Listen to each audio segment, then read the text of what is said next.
bonjour à tout le monde. Soyez les bienvenus à notre troisième édition, troisième journée du premier colloque des recherches AMDIV 2026. Et pour ce matin, on a les privilèges d'accueillir à Marissa Cavalli, où je vais me permettre de essayer de partager un tout petit peu tout son parcours professionnel pour donner l'accès à son intervention. Je vais me permettre de lire votre biodata.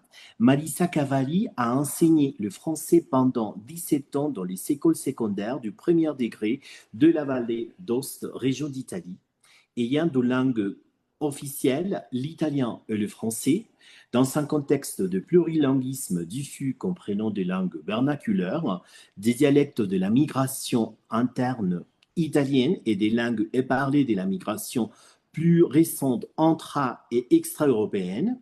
Elle a été l'auteur des supports pédagogiques publiés en Italie, d'un manuel international destiné à l'enseignement du français aux adolescents et d'un livre sur la lecture des textes authentiques publiés en France. Elle a travaillé pendant 23 ans comme enseignante-chercheur à l'ancien Institut régional de recherche en éducation de la Vallée d'Aoste, IRDEA, où elle a été active dans les domaines de la formation des professeurs de langue, de l'élaboration du matériel pédagogique, de la recherche action et de la recherche en éducation. Elle a participé à des actions et à des projets de la division puis de l'unité des politiques linguistiques du Conseil de l'Europe, notamment au projet Langue dans l'éducation, Langue pour l'éducation. Dans ce cadre, elle est co-auteur des divers ouvrages, dont le guide pour l'élaboration et la mise en œuvre de programmes d'éducation plurilingue et interculturelle 2015. Elle a participé à 3 projets relatifs au profit des politiques linguistiques dans 3 pays, la Slovaquie, le Luxembourg et Malte. Elle a été consultant pour les équipes de projet quadriennaux du Centre européen pour les langues vivantes du Conseil de l'Europe à Graz en Autriche pendant 13 ans. Son domaine de travail demeure l'éducation bilingue, plurilingue, notamment en relation avec la construction plurilingue des connaissances disciplinaires et les politiques linguistiques visant à la sauvegarde des langues minoritaires, domaines dans lesquels elle poursuit sa réflexion. Elle a été nommée chevalier dans l'ordre de Palme académique par le ministère français de l'Éducation, de la Jeunesse et des Sports en juin 1992 et chevalier de l'ordre des Arts. Maïssa, bienvenue en notre premier colloque de recherche AMDIM. Au nom de la présidente Heide Silva Ochoa, on vous remercie de votre participation et collaboration.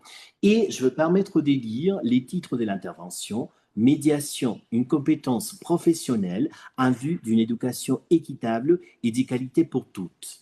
Marissa, vous avez 45 minutes pour partager votre intervention. Après, on aura une sorte de partie des questions-réponses. Soyez les bienvenus et je vous cède la parole. Je vous remercie infiniment, Edouard, pour cette présentation. J'aurais pu raccourcir ma vie, hein. Il n'est pas indispensable de donner toutes ces informations. Je dois dire que parmi tout mon parcours professionnel, la rencontre fondamentale pour toute ma réflexion, ça a été d'enseigner aux élèves du secondaire du premier degré. C'est vraiment une formation qui m'a beaucoup aidé dans les parcours successifs. Je remercie la présidente de l'AMDIF, l'Association Mexicana de Ciencia y Investigación en el área des Français. Vous corrigerez ma prononciation.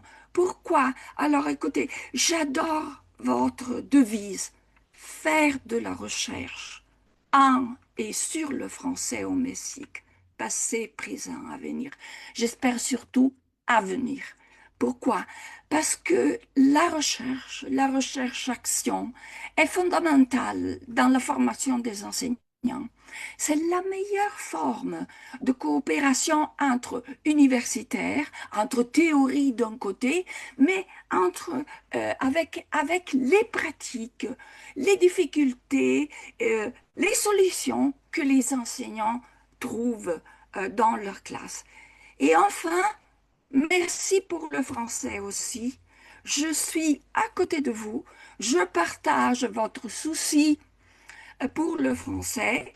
Euh, je trouve qu'il faut lutter pour toutes les langues, dont les langues des enfants, les langues du patrimoine des enfants. Je remercie aussi Madame Georgia Gourdin. Merci infiniment pour votre présentation du contexte sociolinguistique de votre pays. Ça m'a aidé, j'espère, à présenter quelque chose qui serait pertinent pour votre contexte. Je m'excuse pour cette voix un peu grêle et grinçante. J'ai une petite grippe, mais je suis très contente d'être ici avec vous. Donc, vous avez déjà lu mon titre et sachez que euh, cette conception de la médiation comme un moyen en vue d'une éducation équitable et de qualité pour tous a été élaborée dans le cadre des travaux du Conseil de l'Europe.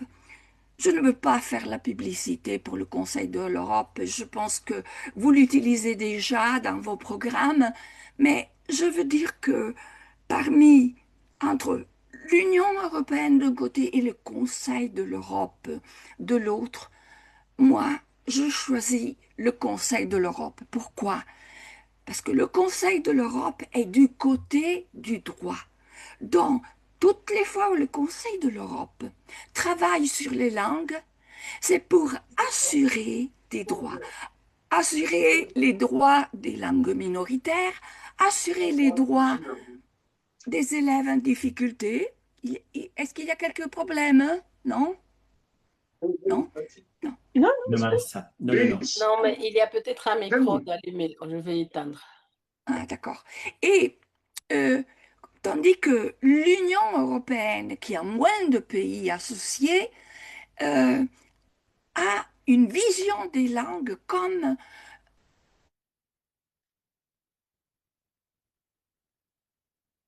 Ah,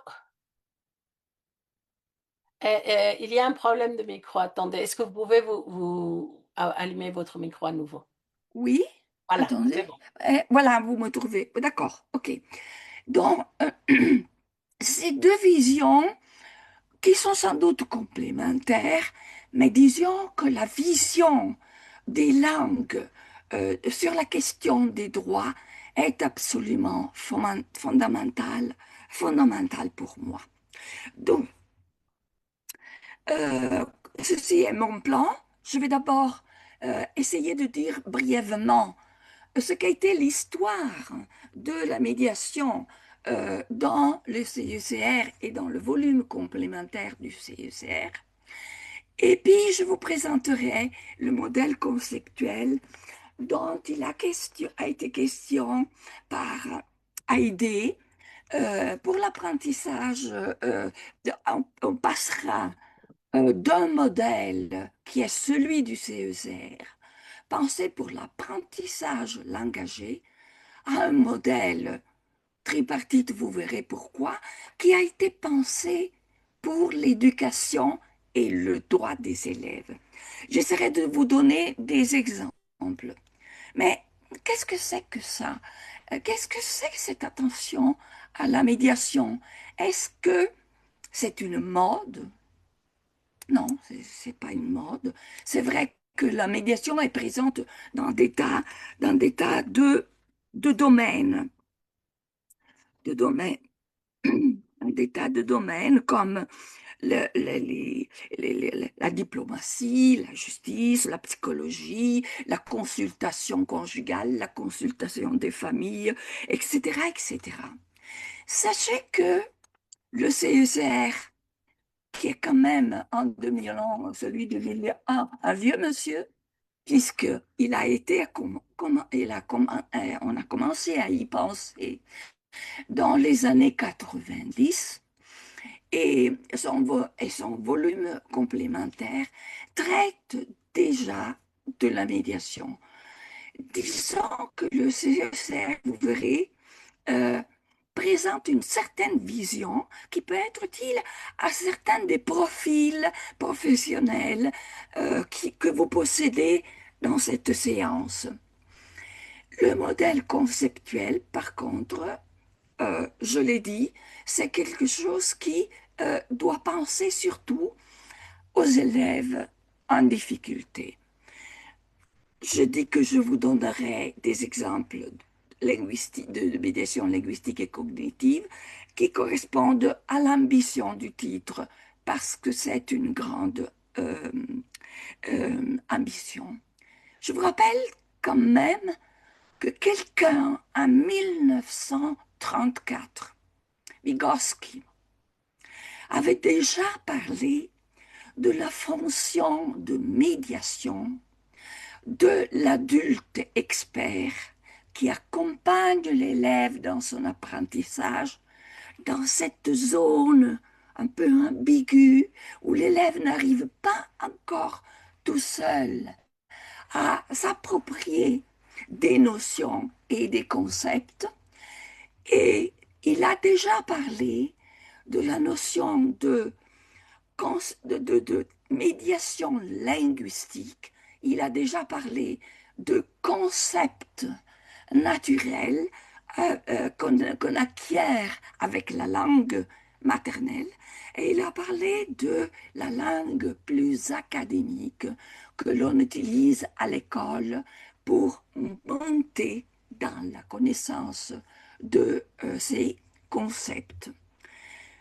Les pages de Vygotsky sont magnifiques aussi pour montrer ce que la langue étrangère qui arrive apporte à toute la réflexion métalinguistique de l'élève.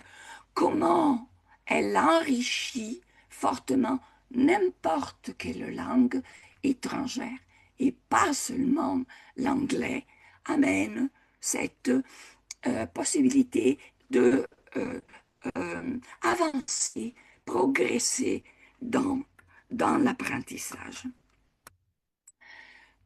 Passe à l'autre. Voilà. Alors, commençons par cela, par cette médiation qui, dans la réflexion, je vous ai dit, a commencé assez tôt, dans les années 90.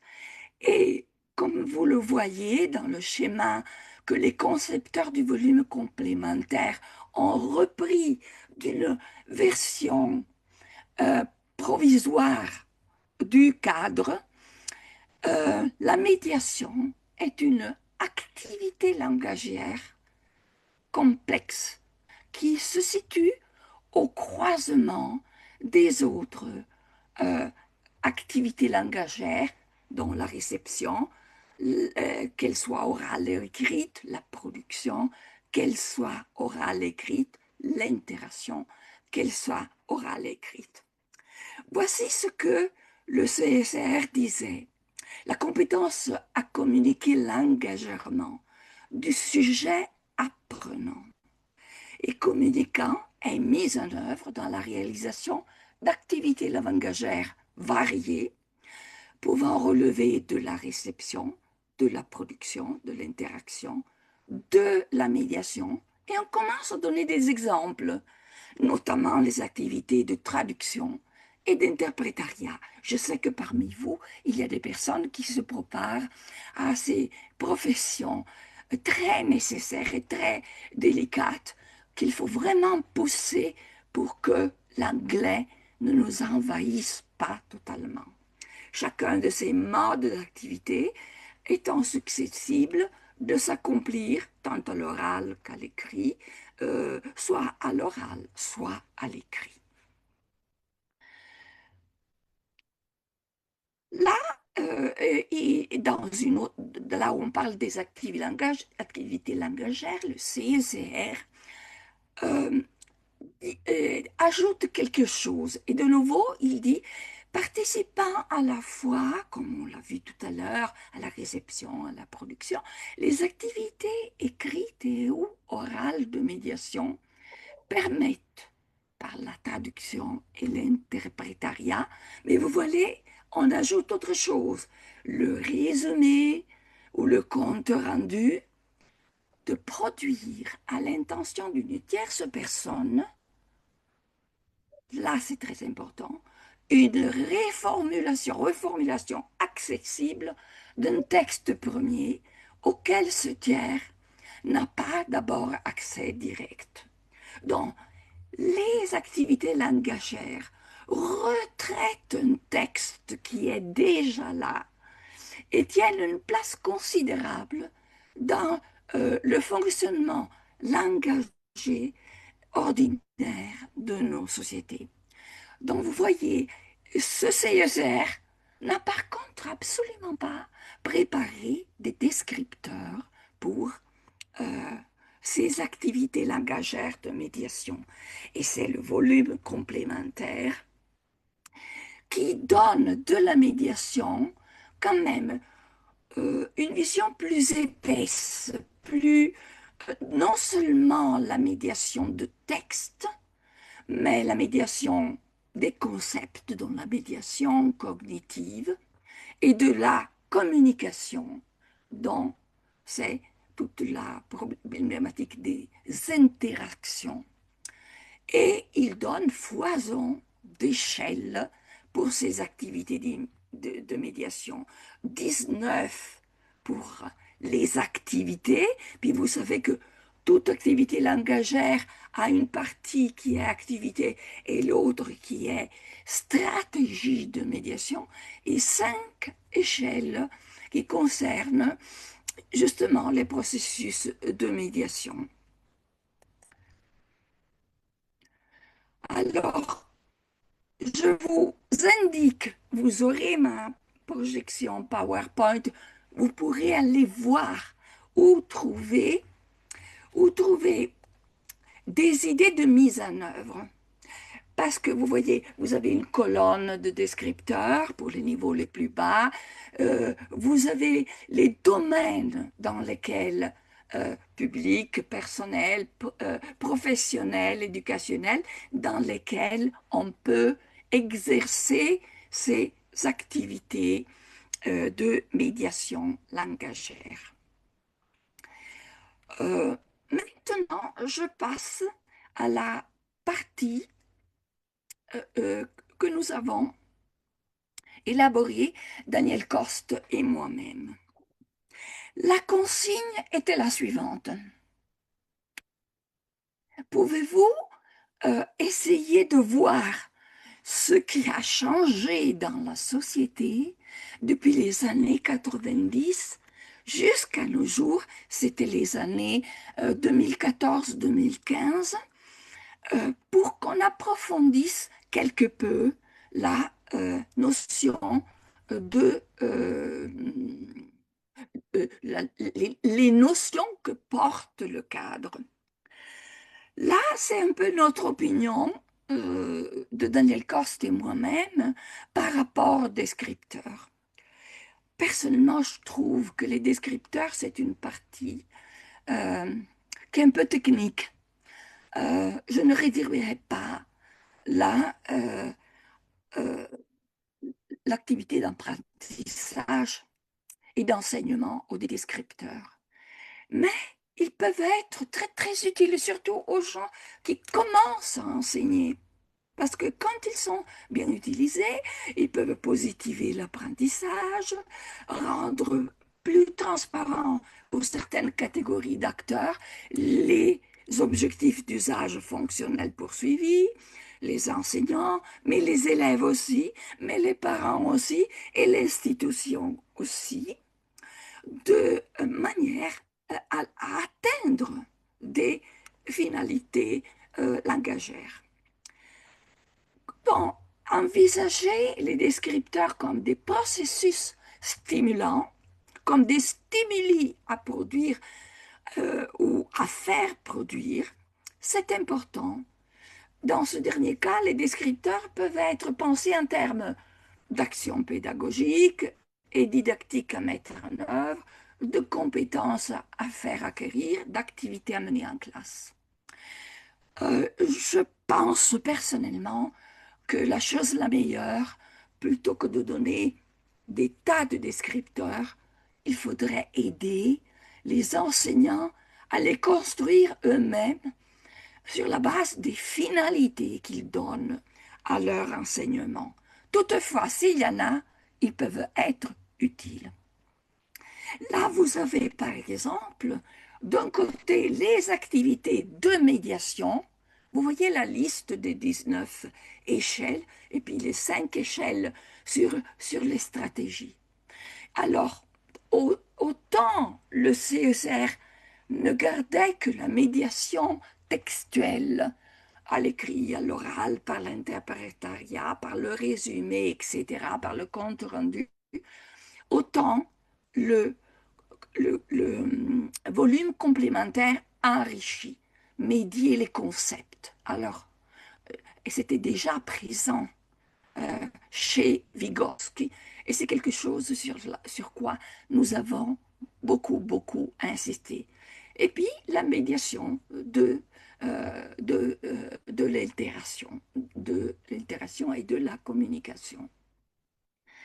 Et puis, d'autres pour les stratégies. Elles sont surtout ces stratégies-là données pour les enseignants et pas tellement pour les élèves.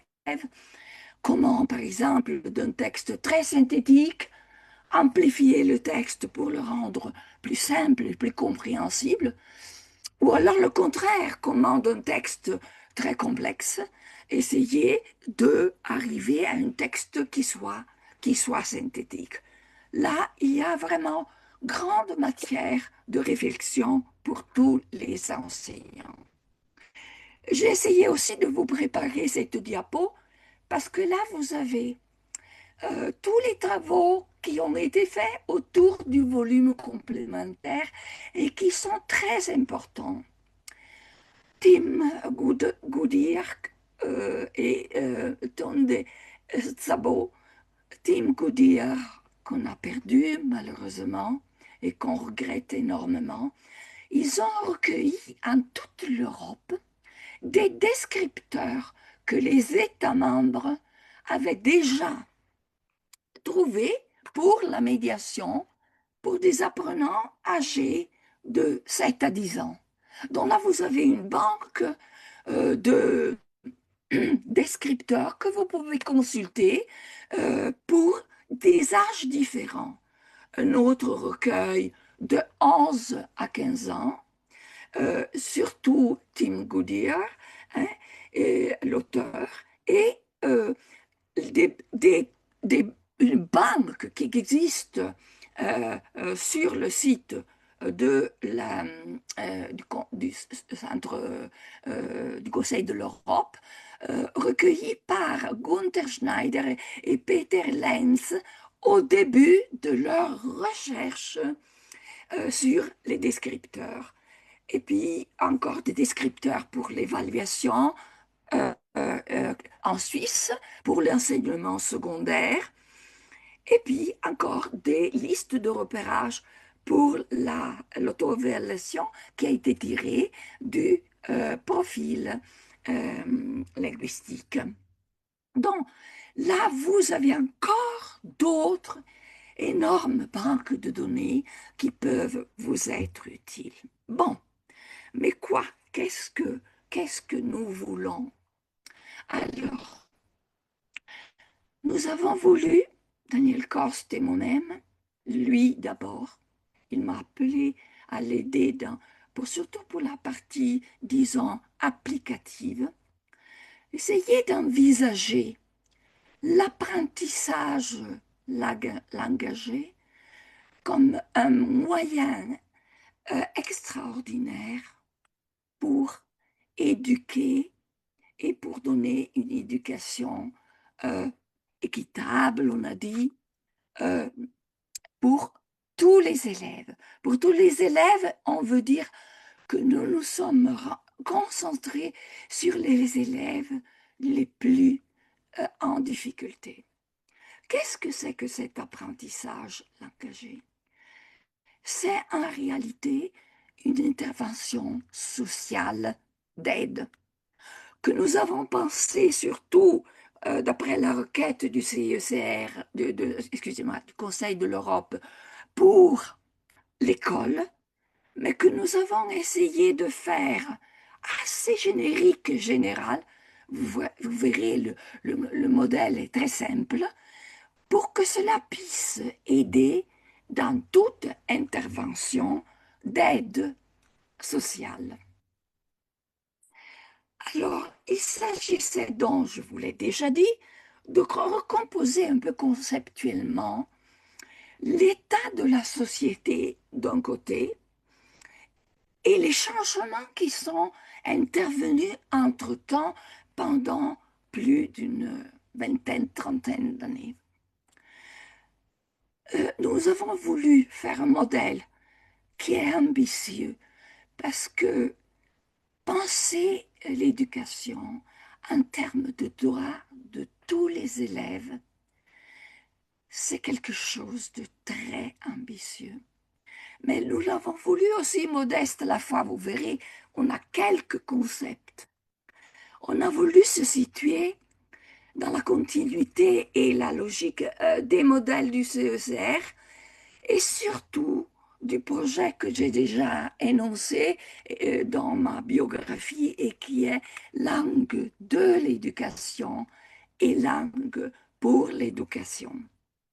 Ce projet a permis de faire une plateforme, non pas un cadre.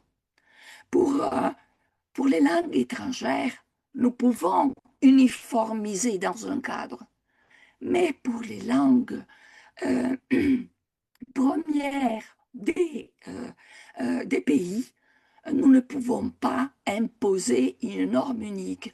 Il y a des traditions, des cultures très riches qu'il faut aider les États membres à échanger.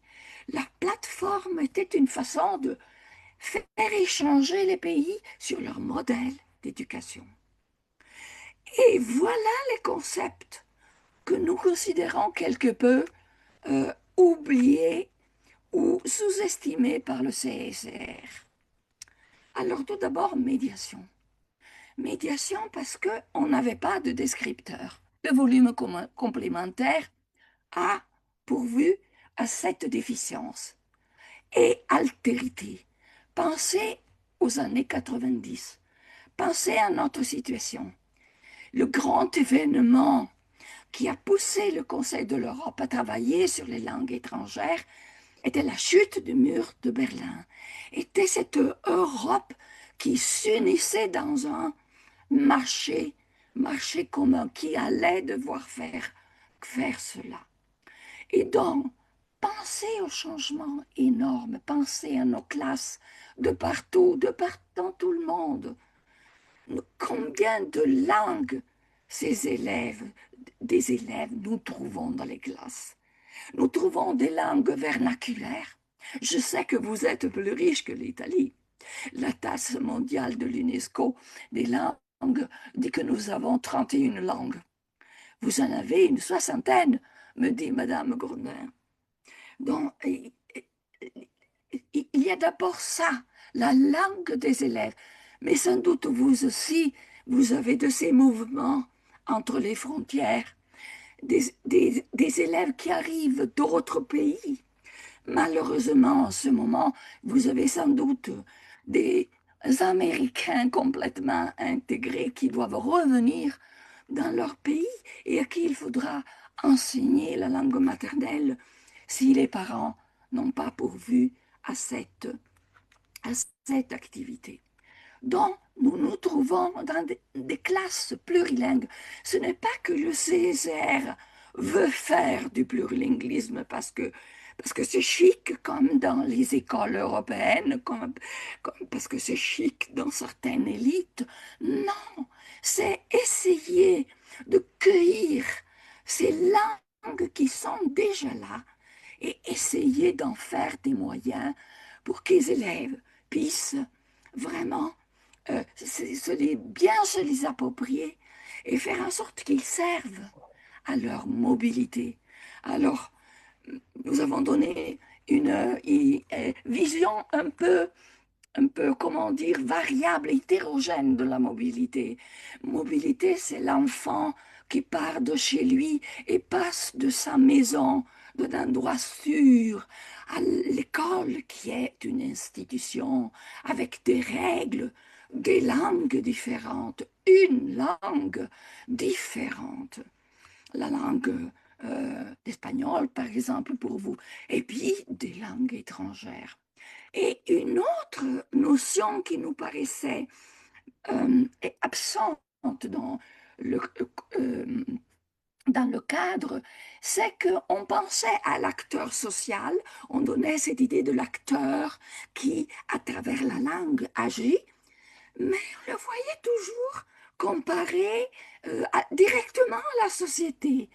Alors que, si vous pensez bien, notre socialisation advient à travers des groupes sociaux, des communautés de pratique. Pensez à la classe, pensez au groupe de travail, pensez au groupe de sport, c'est-à-dire à travers l'appartenance à divers groupes sociaux dans la salle de classe qu'il faut aider les élèves à faire partie, à faire société. Ça, vous savez, en 2022, le cadre, le Conseil de l'Europe a lancé une recommandation. Le Conseil de l'Europe fait des recommandations à ses États membres. Et la recommandation est en faveur d'une éducation plurilingue et interculturelle pour une société démocratique, pour une culture de la démocratie. Vous voyez, on revient à des valeurs et à des droits. Alors, regardez vraiment, notre définition est vraiment plate, plate, plate. Simple, simple, simple. Par médiation, nous disons, on désigne toute opération ou dispositif, parce que ça peut être aussi un dispositif étatique, qui, dans un contexte donné, vise à réduire la distance entre deux, voire plus de deux pôles altéritaires qui se trouvent en tension. Ce sont nos mots-clés. Ce sont nos mots-clés, là.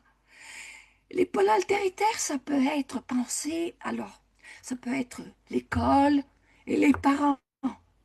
Comment accueillir les parents à l'école pour qu'ils puissent aider leurs enfants, pour qu'ils puissent faire une politique familiale qui n'éloigne pas les langues des parents, mais qui les pousse, qui les fasse croître, parce que c'est ça qu'il faut faire apprendre aux parents. Ne pas oublier les langues des élèves. Pensez à l'élève qui dit moi, les mathématiques, c'est deux choses différentes.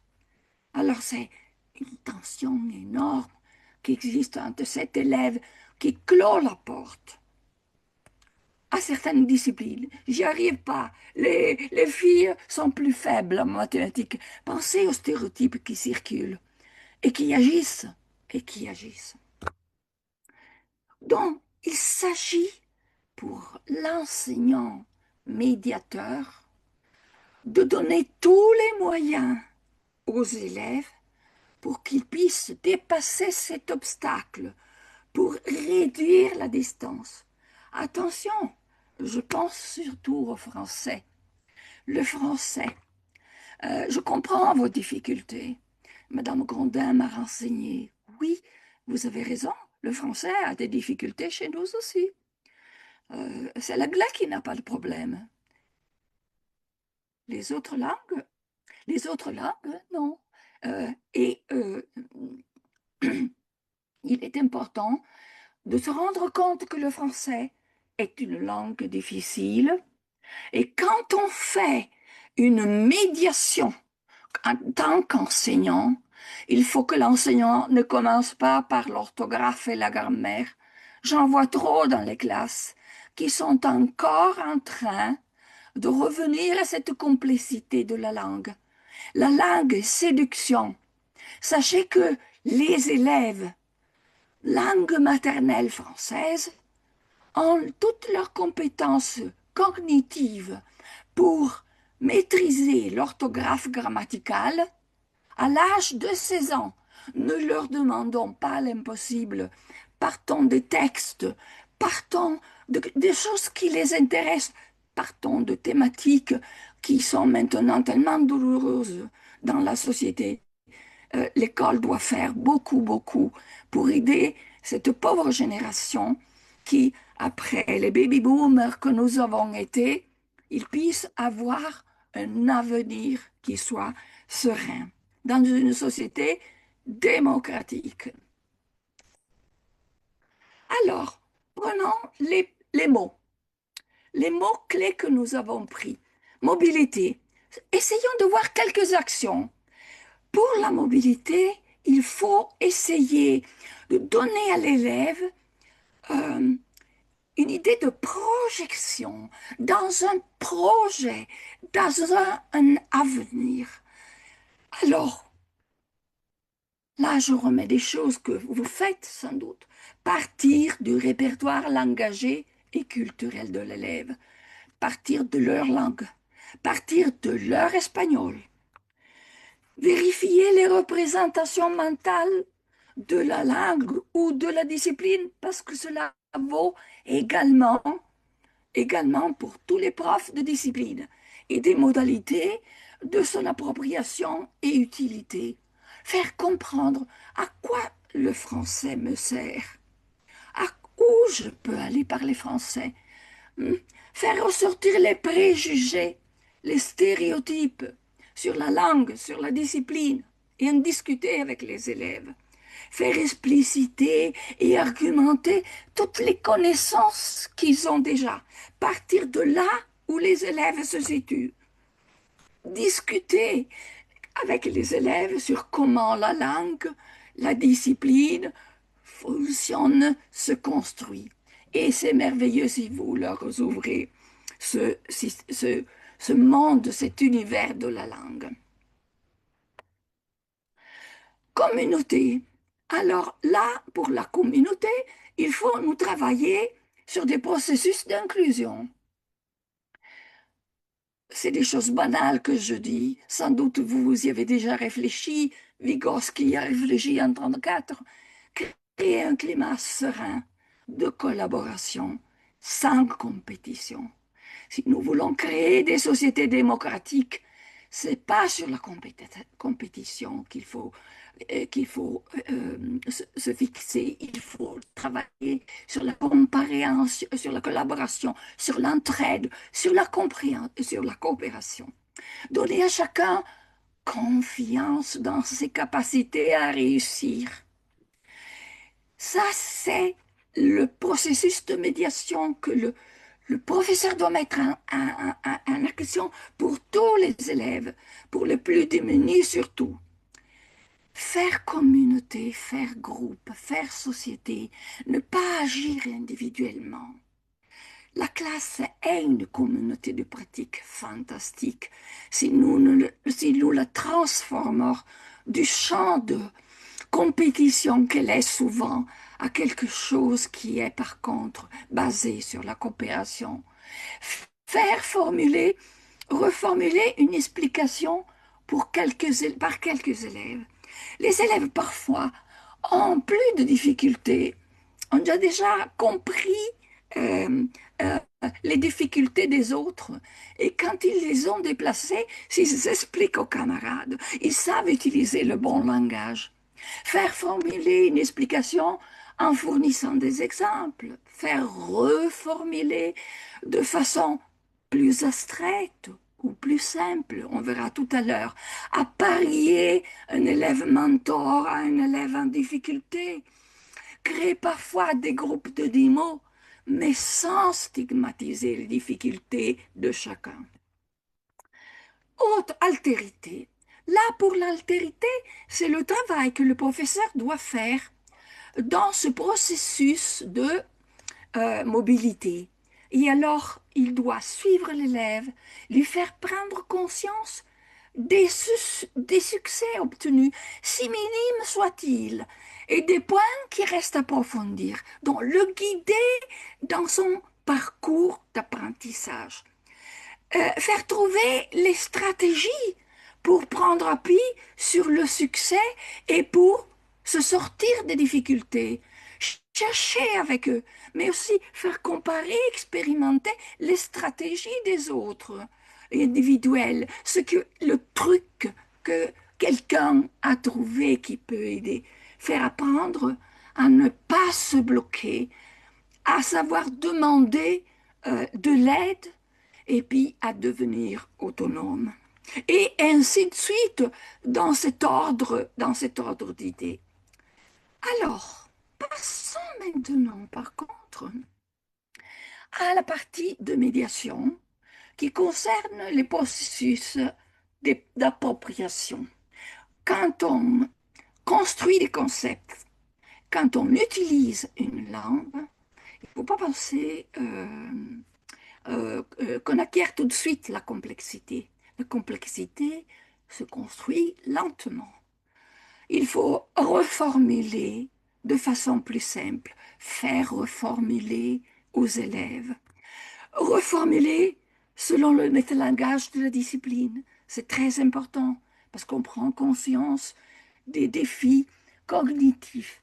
S'assurer que les concepts sont assis, arriver à ce que Laurent Gailleux, quelqu'un qui travaille beaucoup dans l'éducation bilingue, appelle la saturation au niveau des contenus. C'est-à-dire arriver à se dire, bon, maintenant, ils ont le contenu. Mais c'est pas fini. Ils ont les contenus. Bon, il faut leur donner la langue pour que les concepts soient formulés de façon scientifique. Et Laurent Gaillot appelle cela la complétude langagère.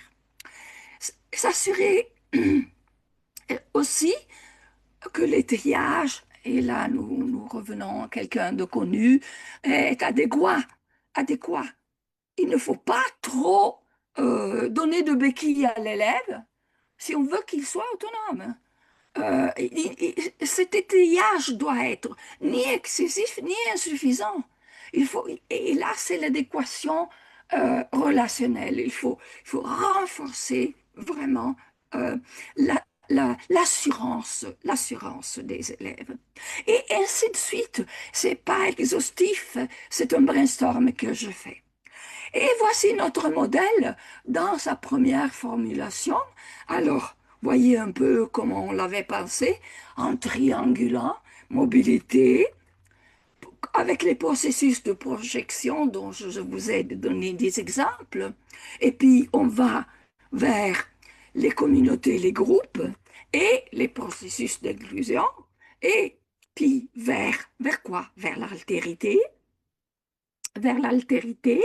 et les processus de focalisation. C'est-à-dire, il faut faire attention parce que les élèves peuvent ne pas voir leur succès ou ne voir que leurs difficultés. Donc, il faut essayer comme une mise à feu photographique. Et puis, la mobilité. Alors, à l'intérieur de ce triangle, nous avons vu quelle est la fonction de moteur qu'a la médiation. Médiation qui est cognitive, puisqu'on médiatise des concepts, mais relationnels aussi. Rassurer, tranquilliser, etc.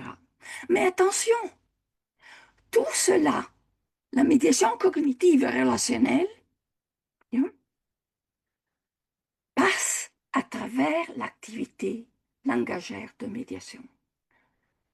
il y aura les gestes aussi, il y aura l'empathie qu'on essaie d'avoir avec les élèves. Mais c'est très important de bien utiliser, de bien utiliser la langue. Alors là, c'est un peu trop géométrique. Maintenant, nous aimerions avoir des mobiles à la Calder, parce que quand on parle d'activité humaine, la géométrie euh, nous éloigne de la complexité des relations humaines, ben, je trouve. Et notre schéma est un peu simplificateur, mais il réunit comme ça les activités et les concepts. Alors, on peut avoir cette médiation cognitive, relationnelle, langagère de médiation entre un groupe et un acteur social, un groupe social. Pensez, enseignant, chef d'établissement, institution et groupe social, école, parents d'élèves ou enseignants, acteur social, élèves, institution, établissement, professeur. Donc, c'est des tas de modalités de composition de cette euh, médiation. Alors, nous avons mis à l'essai ces modèles et ces modèles, et comme vous voyez, nous avons essayé avec les adultes migrants et un projet d'inclusion sociale, la réussite scolaire de tout élève, l'inclusion scolaire et sociale, l'insertion des détenus, la mobilité universitaire et de fin d'études, l'éducation bilingue, la fonction de médiation d'une institution internationale.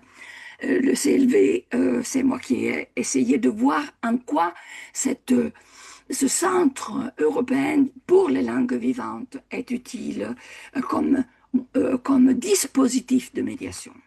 J'ai 1 minute et 27 pour vous donner des exemples. Qu'est-ce que je fais?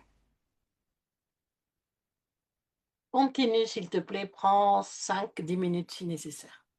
Merci. Vous me rappelez quand c'est terminé. Merci. Merci.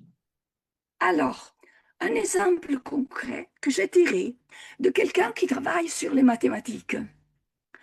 C'est euh, Mendonça Diaz et Emilion qui ont fait ça. Alors, voyons différentes façons de reformuler.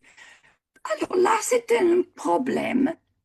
Soit ABC, un triangle rectangle en B, et D, la droite perpendiculaire à AB, qui passe par un milieu de AB.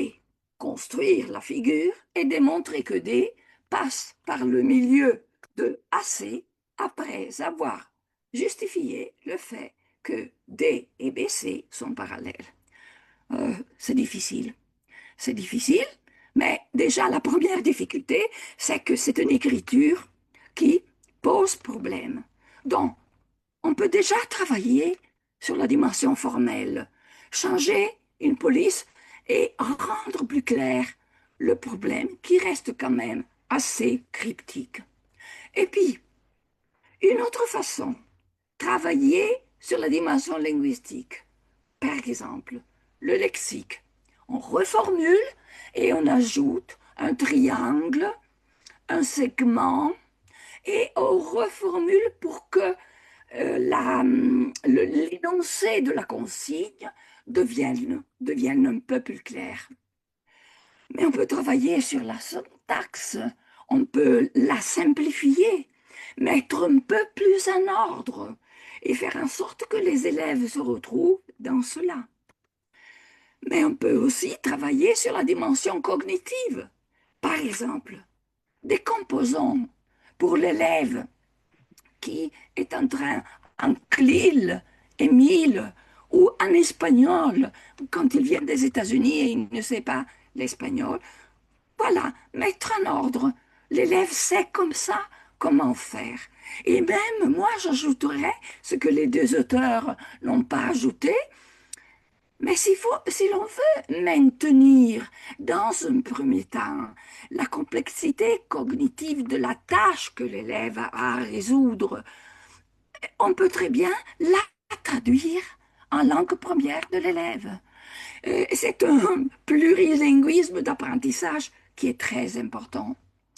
Alors là, se rendre compte qu'il y a des tas de discours qui passent dans la classe.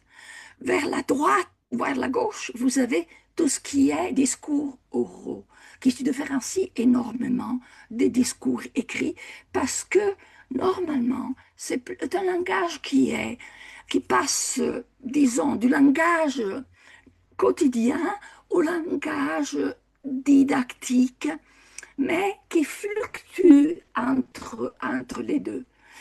Il y a sans doute l'exposé de l'enseignant, mieux l'exposé qui est une interaction, qui est un dialogue continu avec la classe. Il y a le questionnement et le débat avec les élèves.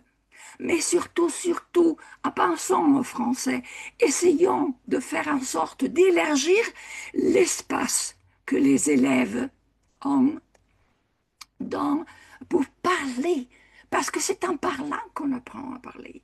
Donc, échange entre élèves, discussion, débat, exposé par ou des élèves. La langue académique, en réalité, se trouve plutôt du côté de l'écrit. J'ai pris ça sur un livre, j'ai synthétisé en images pour changer un tout petit peu mes diapos un peu sèches. C'est le handbook, c'est le manuel pour les disciplines linguistiques. C'est plein de belles choses sur comment construire les connaissances en langue une pour les élèves. Alors, il y a les prises de notes, les résumés, correction, coup-ci, coup-ça. Parfois, l'élève prend des notes dans sa langue plus proche, mais les manuels, les textes authentiques présentent souvent d'énormes difficultés. Et il nous faut passer en circulant de l'oral vers la production des textes écrits. Dernière image que je vous montre, qui, personnellement, je la trouve géniale. C'est Carl Mayton, qui travaille avec l'école de Sydney. Si vous connaissez quelques auteurs, Rose, Martin, ce sont des personnes qui se sont mises à réfléchir sur ce qu'est apprendre des concepts. Alors, on part d'un texte qui là est écrit. Vous voyez, c'est un puzzle bien complet. Et bien là, la médiation de l'enseignant, vous voyez, ça vient de Sydney, donc ils ont mis les planches à voile ou sans voile. Donc, il faut descendre,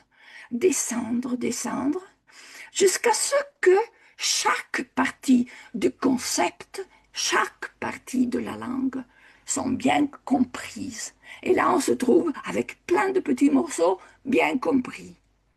Normalement, on s'arrête là. La complétude, l'autre mot qu'utilisait Gaillot, c'est plutôt euh, la Excuse-moi, Martin, compréhension. Oui, vous savez, il vous reste 5 minutes. oui, mais je termine avec ça, hein. Alors, il faut maintenant remonter, remonter la vague et arriver à la complexité initiale. Alors, j'essayais de trouver des façons de faire, oh, pardon, des façons de faire. Ça n'arrive pas, voilà. Alors, on passe par la paraphrase, par la reformulation. Attention, en L1, en L2, en langue étrangère, en anglais aussi, pourquoi pas, si c'est des concepts. Regroupement, réorganisation des informations, des exemples concrets, métaphores grammaticales, celle euh, qu'il faut enseigner aux élèves.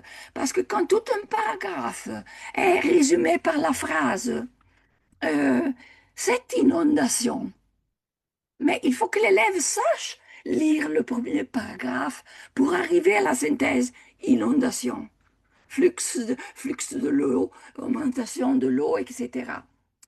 Et puis condensation ou expansion de l'expression, etc. Alors, je ne sais pas ce que j'ai après. Ah, écoutez, vous les trouverez vous-même sur les diapos. Allez voir au Centre européen des langues. Vous trouverez là un guide sur la médiation des textes. Très, très, très intéressant. Très clair, limpide, en français et en anglais. Et pour les gens qui travaillent dans le supérieur, il y a ce travail sur le compagnon volume où on parle aussi de médiation pour avancer sur des exercices et des activités plus complexes. Conclusion, l'école est un dispositif global de médiation, vous l'aurez compris, et est le lieu de la socialisation secondaire. C'est un puissant moyen pour la mobilité scolaire qui est le prélude pour la mobilité sociale de l'élève, et où tous les professionnels, mais les enseignants, sont des intermédiaires, des médiateurs qui passent par une gestion efficace des activités langagères et guidés par ce droit des élèves à une éducation équitable qui est un devoir et responsabilité de l'école. Excusez-moi. Et exemple de médiation, il y a des tas, je vous ai montré le schéma tout à l'heure, vous aurez compris qu'il y a des tas de possibilités de médiation. Là, vous trouverez de nouveau quelque chose, mais je saute parce que j'en ai parlé largement, une petite bibliographie. Et je vous remercie. J'ai cherché quelques langues de chez vous, mais j'ai eu beaucoup de mal. Merci encore. Merci de l'écoute. Merci Marisa. Est-ce que tu pourrais remettre ta diapositive précédente sur la bibliographie? Nous allons désormais procéder aux questions. Je cède la parole à Edouard pour cela. Je pense que je vais prendre le relais, Georgia. Haïdé. Oui. Merci beaucoup, Madame Marissa Cavalli. Vous n'avez aucun souci à vous faire. Je crois que vous avez effectivement rempli les attentes qu'on avait en vous sollicitant une participation au prix de votre voix, mais je suis sûre que ça vaudra la peine. Il y a pas mal de questions et de commentaires D'accord. dans de clavardage. Et je vais procéder maintenant à les faire La entendre. lecture. Mm. Oui, je regarde actuellement s'il y a des mains levées parce que je rappelle aux participants que vous pouvez également intervenir directement pour préciser vos questions ou vos commentaires, voire vos félicitations. Je crois qu'il faut Et maintenant arrêter le partage pour qu'on puisse voir Marisa plus clairement. oui, d'accord. Alors, donnez-moi quelques secondes. Donc, on J'y a suis C'est parfait. Merci. de rien. oui. Je ne J'aimerais sais pas si bien vous voulez entendre prendre votre le voix. temps. D'accord, je ne sais pas si vous voulez prendre le temps d'une petite gorgée d'une boisson pour peut-être calmer la gorge. Non, non, non, non, ça va. Non, Je ça va. regrette simplement, j'ai une autre voix. Mais Alors, je n'ai pas toussé, je suis très contente. oui, c'est très bien. Elie Reyes demande, dans quelle mesure la médiation, telle qu'elle est définie aujourd'hui dans le CERCL, transforme-t-elle réellement les pratiques d'enseignement du FLE et comment éviter qu'elle ne reste qu'un concept théorique sans impact concret en classe? Qu'elle ne reste pas qu'un concept théorique sans impact concret en Oui, classe. oui. Écoutez, j'ai essayé de vous donner des exemples et la première diapo essayait vraiment de voir toutes les activités. Est-ce que vous faites de la médiation? Si vous vous interrogez à fond, si vous regardez vos pratiques, vous faites de la méditation continuellement. Mais disons que la réflexion actuelle par les descripteurs, par ce qu'on essaie de dire, c'est comment la faire au mieux possible. Comment la faire pour que les élèves soient vraiment aidés. Vous comprenez? Euh, Ce n'est pas un concept théorique. On l'a voulu, c'est un modèle conceptuel qui met ensemble des choses. Mais si vous regardez, c'est des actions. C'est des actions qu'il faut faire, des actions avec vos élèves. Et il y en a de toutes sortes à faire. Je ne sais pas si j'ai répondu à cette question parce que je suis sûre que vous pouvez vous-même me sortir des exemples de médiation que vous faites et de médiation euh, que, euh, que vous faites en classe et qui sont... il faut essayer. On essaie d'une certaine façon, on essaie d'une autre et on va voir. Voilà. Vous Euh, êtes des médiateurs. Merci, Madame Cavalli. Édouard Amador Pliego, qui vous a accueilli au début de votre présentation, demande dans quelle mesure la médiation, en tant que compétence professionnelle, peut-elle réellement compenser les inégalités structurelles, les inégalités sociales, institutionnelles ou linguistiques du système éducatif, sans risquer de transférer excessivement la responsabilité de l'équité sur les enseignants eux-mêmes? Non, non, je ne le transfère pas uniquement aux enseignants, cette responsabilité, mais je veux dire, c'est une de leurs grandes responsabilités. C'est la responsabilité de l'institution tout entière. C'est la responsabilité des programmes. C'est la responsabilité des politiques linguistiques et éducatives. C'est la responsabilité de tout le monde. J'y crois tellement fortement et je suis tellement heureuse d'avoir eu cette énorme chance de travailler au projet euh, euh, du Conseil de l'Europe. Parce que si si on change, si on, je vais dire peut-être une hérésie, et vous allez me contester. Mais personnellement, je trouve qu'on donne par les descripteurs et tout une importance parfois excessive à l'évaluation. Nous avons en Italie des enfants qui ont mal au ventre quand ils vont à l'école, mal au ventre quand ils vont au cours de français, et il y a des malaises. Ces enfants sont angoissés. Déjà, on a un panorama social qui est terrible, et nous allons les évaluer. Mais il faudrait que nous évaluions ce que nous faisons en classe. Qu'est-ce que nous faisons pour que l'élève en difficulté aille vers son chemin, fasse son chemin? Oui, il me semble Les- effectivement qu'il n'y a pas suffisamment de réflexion sur toutes ces stratégies de médiation d'explicitation des intentions des uns et des autres, non? Oui, Dans la communication. exactement. Mais il faut également savoir que, je ne sais pas comment dire, c'est pour moi un peu difficile à expliquer parce que je crois que personne n'a encore écrit sur ça. Moi, j'ai écrit un article dans lequel je dis basta avec l'évolution, l'évaluation, basta, basta, basta. Pensons à enseigner.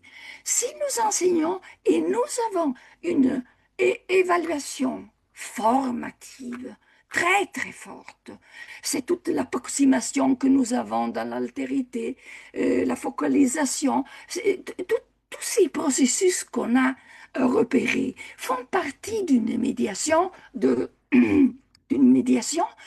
l'enseignant pour, pour renforcer les élèves. Mais pourquoi punir les élèves de quelque chose qu'ils n'arrivent pas à atteindre parce qu'on ne pense pas à son droit? Mhm. Je ne sais pas si vous m'avez compris. Oui, oui, on vous suit parfaitement. D'ailleurs, dans la boîte de chat, Carlos Solis, qui a assisté à la conférence, dit, dans un monde qui se tourne chaque fois vers l'individualité, la beauté d'une communauté se base sur la communication et l'apprentissage du fleu, et c'est aussi un acte de responsabilité sociale. Absolument, Donc, il vous rejoint absolument, totalement sur, absolument. sur Oui. cette opinion. Andrés Loranca demande, si l'enjeu de la médiation est celui de permettre à l'apprenant de s'approprier la langue pour exprimer sa propre réalité mexicaine, alors comment gérer la tension face à une évaluation traditionnelle qui privilégie encore la norme sur l'identité? Je crois que j'ai déjà fourni des arguments pour cela. Je vous ai parlé, alors j'étais une bonne élève, mais il m'arrivait de prendre 4 de la dictée parce que la dictée jusqu'à mes 16 ans, c'était vraiment le hasard le plus complet. Et je n'avais pas les compétences cognitives encore pour maîtriser cette difficulté. Il y a un linguiste de, de Genève qui s'appelle Broncard, qui a sorti une sorte de paradoxe. Il dit, il est très difficile de convaincre les enseignants, les parents d'élèves, l'institution, qu'il ne faut pas partir de l'orthographe, mais il faut partir de la complexité. Il faut partir du texte. Si vous pensez à un enfant qui naît, sa maman ne va pas lui dire, mon petit, aujourd'hui, la, les. Non, c'est pas ça. Mon chéri, tu es arrivé, je te fais un discours qui est complexe. Je te plonge dans la complexité du message. Le message, le texte, le discours, c'est très important parce que ça a du sens. Pour l'instant, les élèves ne comprennent pas, n'ont pas les compétences cognitives, et d'autre part, pour l'orthographe et la grammaire, ils ne comprendront jamais pourquoi c'est important, sinon dans des situations qu'ils vivent eux-mêmes. Par exemple, je fais un petit journal qui sera publié. Même l'élève qui a le plus de difficultés viendra te demander, professeur, euh, comment j'écris ce mot-là, je ne sais pas. Ou alors, le garçon qui écrit à une fille lors d'un échange, après un échange, tu lui enseignes, cher, avec le E et l'accent grave. Mais quand il doit écrire à une fille, il vient pendant la récréation te solliciter et te dire, mais si j'écris à une fille, comment est-ce que je dois écrire cher? Alors il faut mettre les élèves dans des situations où la correction devient une nécessité.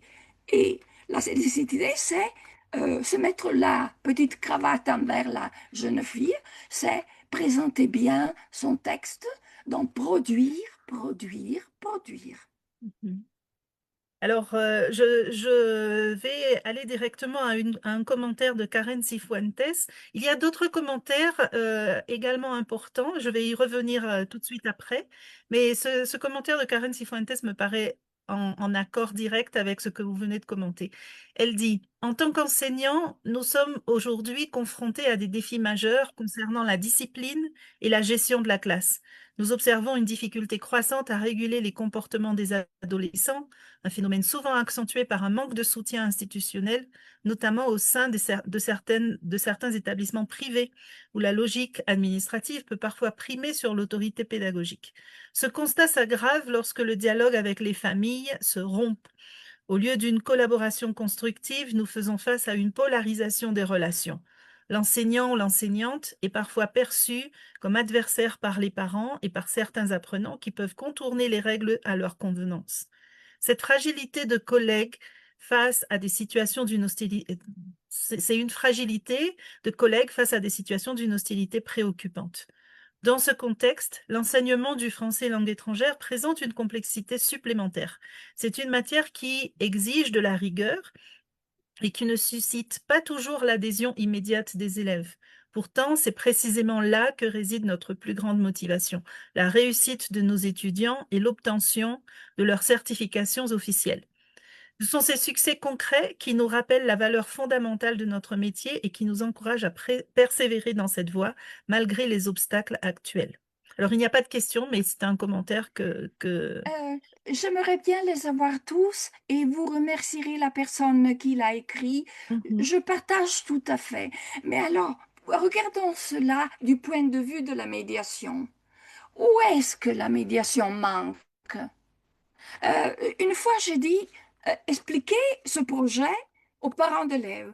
Oui, mais le chef d'établissement dit qu'il ne faut pas parler avec les parents. Comment il ne faut pas parler?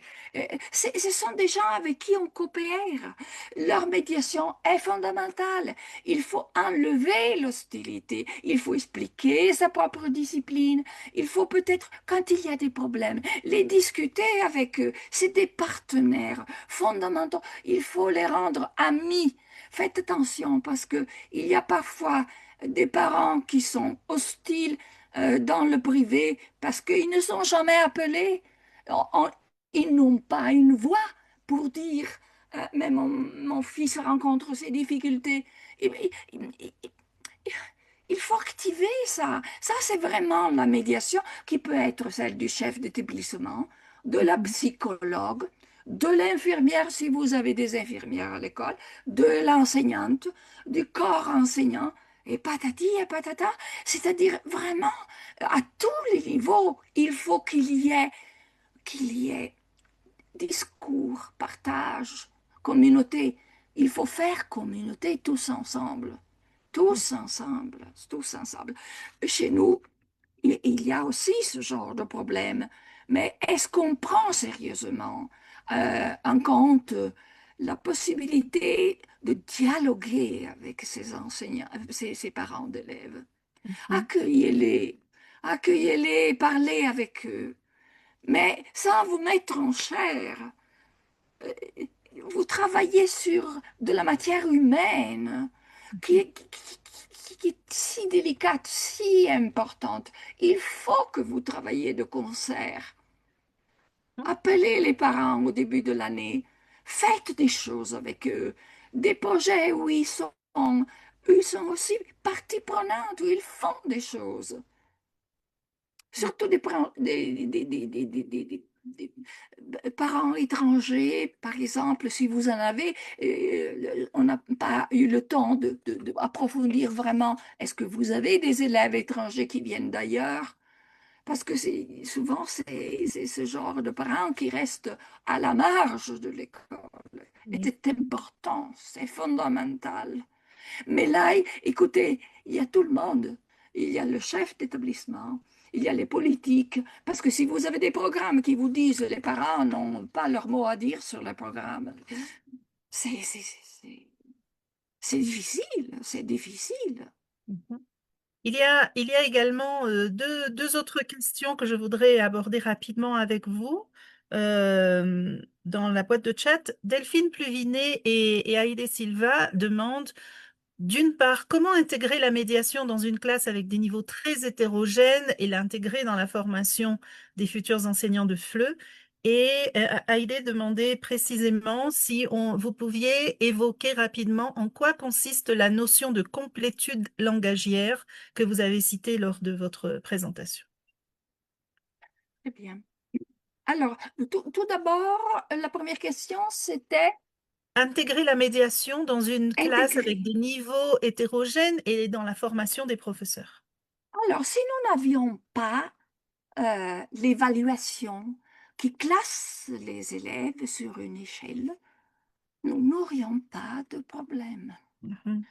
Parce que si nous valorisons tous les talents des élèves et si nous essayons de faire avancer ensemble la classe, il y aura certains élèves qui sont meilleurs en une matière, un peu moins dans l'autre, mais si c'est l'entraide entre les élèves et l'enseignant, les élèves entre eux, s'il n'y a pas la compétition, s'il n'y a pas des notes qui font venir mal au ventre, qui font peur aux élèves, qui font peur aux parents, qui font peur au chef d'établissement. Parce que moi, je pense que la diversification. La diversification. C'est-à-dire prendre, j'avais écrit quelque part là dans mes diapos, partir de là où l'élève est. Pourquoi l'évaluer avec la courbe de Gauss? C'est injuste. Si l'élève part de là, et si l'élève fait comme ça, c'est déjà bien. S'il n'arrive pas vraiment tout en haut, il y arrivera. On a une vie pour apprendre. Pourquoi il faut tout apprendre en une année? Il y a des élèves qui parfois vont mal à l'école, et puis dès qu'ils poussent un tout petit peu, dès qu'ils changent d'école, dès qu'ils trouvent des enseignants avec des talents, etc., ils arrivent à se sortir. Je connais des cancres qui sont devenus des personnes tout à fait acceptables. Mais l'adolescence et l'enfance, c'est pas des périodes si belles que ça, surtout par les temps que nous vivons. Vous comprenez? Bon, j'arrête là, sinon moi je continue, hein. Alors, l'autre chose, je suis très contente, Heidi, que tu aies soulevé ce problème. Parce que, alors, je m'occupe beaucoup de construction des connaissances, parce que je vis dans une région qui est une région bilingue, où nous avons deux langues, l'italien et le français, et moi j'étais sur le français. Et le français n'est pas aimé, ici non plus. Bien que ce soit une langue minoritaire, il n'est pas aimé. Pourquoi? Bon, parce que l'anglais, avec tous ses avantages, etc., etc. Mais l'anglais sur les connaissances, c'est un univers qu'il nous faut découvrir avec les enseignants qui enseignent d'autres disciplines en langue française. Parce que enseigner en langue française ou toute autre langue étrangère, les disciplines amènent des avantages cognitifs que nous avons pu relever dans les recherches que nous avons faites dans notre région. Mais c'est subtil, c'est difficile à faire comprendre. La, la langue étrangère, d'abord, permet à l'enseignant, qui parfois se sent un peu en difficulté, euh, d'utiliser une langue plus simple. Et il ne le fait pas dans la langue académique première. Alors, je comprends mieux le professeur quand il me parle en sciences en français que quand il me parle en italien. Nous avons des réponses de ce genre-là. Il y a tas d'effets cognitifs intéressants. Et le plus intéressant encore, c'est de se rendre compte que, alors je vous fais des exemples concrets pour ne pas vous ennuyer, mais l'élève qui va en France, qui revient, et qui a été dans une classe, et dit, oui, et si on m'enseigne l'histoire, on m'enseigne que Jules César est quelqu'un d'important, c'est un empereur qui a créé un immense empire, c'est un personnage positif. Mais vous savez ce qu'ils disent de l'autre côté? Ils disent que c'est un dictateur. Alors, vous voyez, c'est magnifique et ça vaut pour toutes les matières. C'est-à-dire, ce sont les épistémologies des différentes disciplines qui se croisent et qui n'enrichissent pas que la langue, et qui enrichissent la discipline. Donc, c'est un monde à découvrir, c'est un monde à construire ensemble. C'est pour cela que je vous dis, votre association, qui associe des gens qui font des recherches, des enseignants qui enseignent dans les classes, parce que les enseignants doivent devenir des chercheurs dans les classes. Toute la vie est un moment d'apprentissage. Toute la vie, il n'y a pas que la classe. Il faut s'en souvenir. Et cela vaut également pour nous enseignants. C'est beau d'apprendre en continuation. C'est beau, même en vieillissant. Je suis beaucoup plus vieille que vous. Je vois des visages jeunes, mais je vous assure, c'est tellement beau de se dire, je dois encore apprendre. Ou alors quand des jeunes t'apprennent des choses. C'est magnifique. Nous avons un très, très beau métier. Très, très beau. Je vous remercie beaucoup, Marissa Cavalli, d'abord pour cette explicitation de l'apport du volume complémentaire en termes de médiation, un champ qui est effectivement à développer. Et je salue particulièrement, à titre personnel, l'intérêt fait au public de migrants dans les classes de langue, un public qui, pour l'instant, est assez invisible dans les recherches sur les langues au Mexique. Et je reprends les mots d'Aïdé Silva pour conclure votre intervention et la discussion qui s'est donnée ensuite. Merci infiniment pour ce rappel de la dimension profondément humaine, interpersonnelle et politique de notre action enseignante. Bonjour.